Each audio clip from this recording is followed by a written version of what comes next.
if you look at normal stock movement, look at this. Do you see that? Can everybody see the levels of support and resistance? Right? You got support here and you got resistance here. And as the resistance moves higher, you can see where the next layer of support is. So that if this thing were to start to drop, you could not count on, but you could look to the structure of price action and say, well, we know that there's some support here. We know that there's some support here. We know that there's some support here. And so if the first level of support breaks, that opens the door to here. And if this breaks, it opens the door to here. And if this breaks, we don't have a support level until down here. Wow, this could really drop. You see how this can inform you on how you might want to trade because the structure has been developed. Now, what do I mean by, well, there's a support level here? Well, it means that as price pulled back, at some point where this yellow line is, investors came in and started to buy at that specific level. That is the definition of support. As price pulled back here, you can see buyers came in at this level and drove the price up. That is a support level, so that as you approach them on the way down, if they are breached, it opens the door to the next support level. If they are not breached, and as we call it, it holds support, then that justifies what? Another leg higher, which is what these are. Okay, that's just kind of basic. So there is resistance to this gap because where are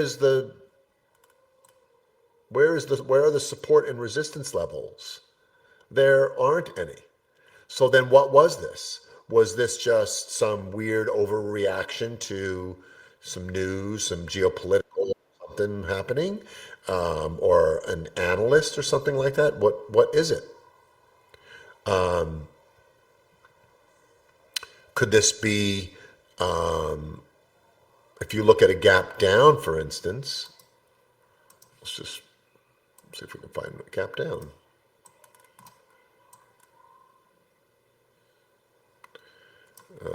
Let's look at the Qs. So could this gap down, could that be a large investor dumping the stock?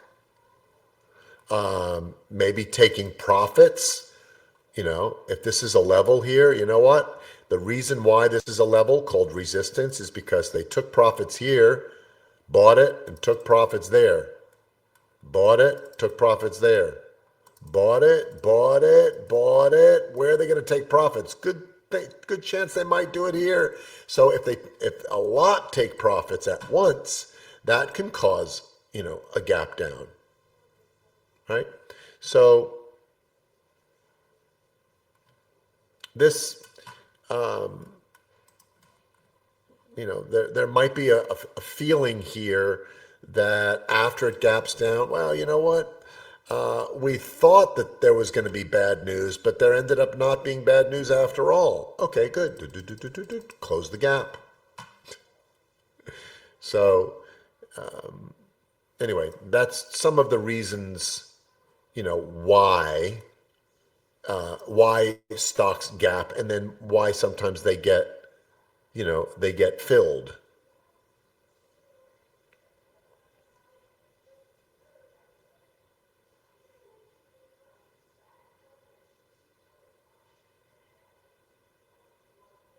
I hope that answered your question.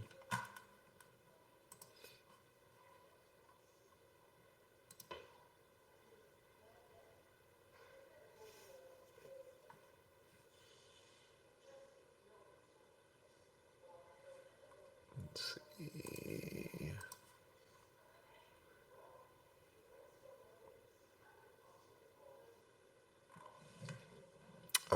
As an investor, would the average true range and the mean give you an idea as to the fair value of a stock, especially if you were looking for a point to buy into it? No, no, I don't think so. I mean, the average true range, and the mean, or the 21 or the 20 period moving average, it's just a level. Well, first things first. The average true range and the Bollingers, which are somewhat similar, are just ranges that investors will look at in terms of where they think the stock may go. Now, and it's based on history. So Apple probably has a different range that it trades at, let's just say daily range, than say PayPal. Maybe only trades in a smaller range. It's because it's more volatile, it's more heavily traded. You might have a stock like Google that trades even more in a wider range in the course of the day.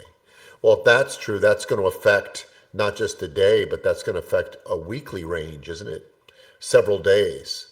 So the ATR is kind of based on just the range of where the stock travels, but it is not a reflection of the fair market value of it at all. The fair market value, of Apple might be down here, but that doesn't prevent investors from trading it like crazy as price moves higher, and higher, trading within, that range. So this is one average, this is one ATR. This is 2 ATR, and then higher and higher. And this is 1 ATR below, and then here's below. So these are like ATR, these are like average true range. This is typically how it trades. Thanks for watching. Hope you enjoyed this video from Trade With Me Now. Make sure to go ahead and like this video and subscribe to our channel so you make sure that you catch our next video right when it's released. Also, if you have a question or comment, please leave that in the comments section below. And of course, if you want to learn more about Trade With Me Now or join our community of profitable traders, go to tradewithmenow.com. There's also a link in the description below.